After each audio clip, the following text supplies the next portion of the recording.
Bluff looked at her data search results again, while on break, not quite believing. The Nimian female had set certain medical parameters involving wetware cybernetic prosthetics, and only 3 results came up, much less than the 12 that showed up last time she had put off maintenance on her lower right arm. The damage had happened after an accident involving a check of a faulty electrical junction from a routine inspection on a merchant freighter. The maintenance reports and logs had been forged. What should have been a basic routine check resulted in a power surge that sparked an explosion, whose shrapnel severed important nervous and vascular tissues, resulting in her unconsciousness. Amputation and a wetware cybernetic prosthetic was the end result. Her nearly severed limb had been without nutrient and respiratory supply for far too long before someone had found her. She almost died. While Rockproof provided full compensation for medical procedures across all income levels, the prosthetics industry had somehow become listed as high-end personal electronics.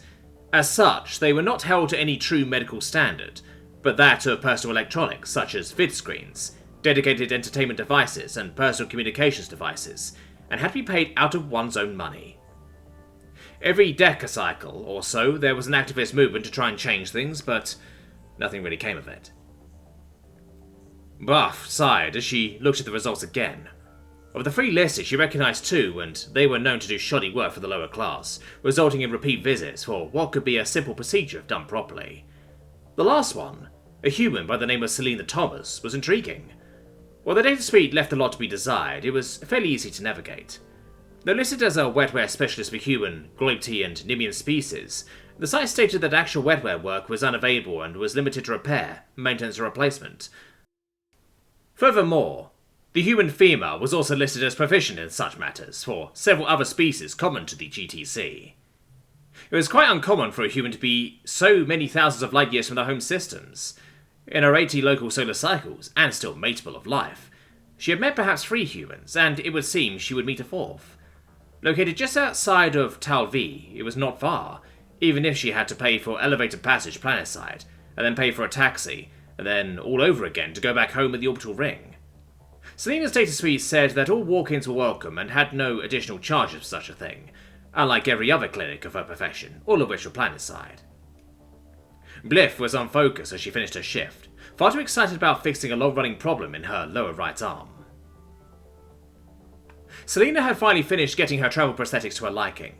After switching them with her delicate ones, she set them to auto-maintenance, hooking them up to her quantum computer and prosthetic interface and small auto-clean devices. She would have done so with her travelling prosthetics, however. They had not been maintained at all during her stay in the passenger liner, and had to have everything done manually, much to her dismay. The dulled sensory perception was simply a trade-off for durability.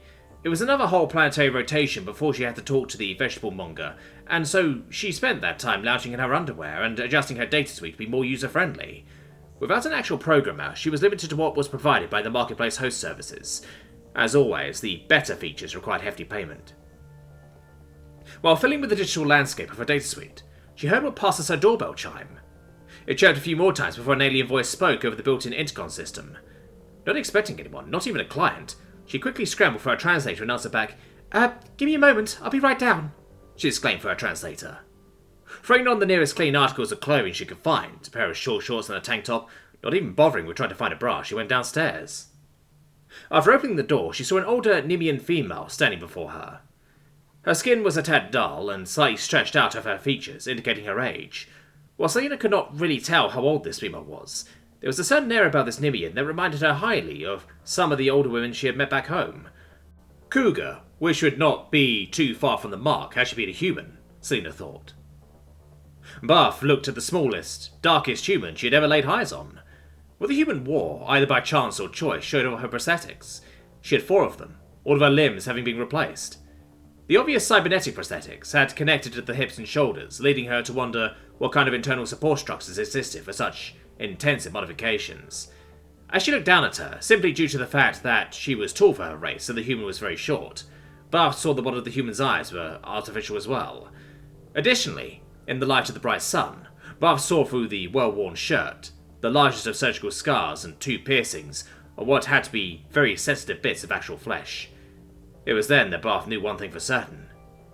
She was looking at a wetware human assassin that was quite intimate with physical pain. Everything made sense to her right then and there. This human assassin was undercover as a cheap cybernetic prosthetics doctor.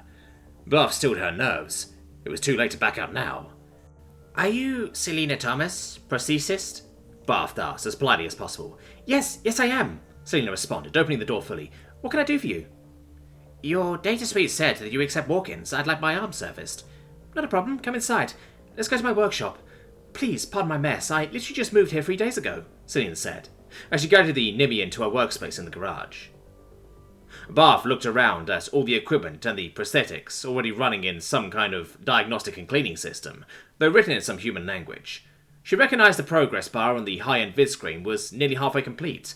The other machines, though, turned off, looked expensive as well. Some setup you have here, Barth replied as she watched Selena set up a patient's chair. Thank you. I'd like to have a few more machines, namely a wetware surgical suite and some proper auto-cleaners, but this'll do for now. Sorry about the chair, it's designed for humans and Groupty. I know you Nimians aren't too different in shape than us humans, so it'll do for now. That should be the next thing I get, actually, an auto chair. It's no bother, Barth said, sitting in the not quite comfortable chair configuration. Alright, let's get you checked out, replied Selena, pausing the routines on her delicate limbs and starting up an analyzer program. Hooking up the Nimian's arm to her computer and starting the processes up. We'll be here a while, she said. I'm running a full diagnostic and analyzer programs as I don't have a profile for you. In the meantime, I need you to sign these forms. Selena handed Bluff a clipboard-sized tablet. After starting up a confidential client agreement program, would you like any water? Yes, please, Bluff replied offhandedly, as she began to slog through the digital paperwork. Selena was right. It took nearly 2 hours for the programs to finish. During this time, the two women made small talk and chatted about random things. Throughout the conversation, Selena learned that she was on the outskirts of what was possibly the largest city on the planet, close to the various vertical farms and residential buildings serving workers lucky enough to work on the famous orbital ring around the planet. It was a title consistently contested by Valno, a coastal city on the other side of the world. While each had their own spaceport and orbital elevators, Tal V had the larger spaceport, and Valno had a much more sophisticated elevator platform system. Rockthrough was one of 18 planets that had a complete orbital ring megastructure and was home to 10 billion people, of various species, with another billion on the ring at any given time. The ring was nearly all industrial, with some residential areas.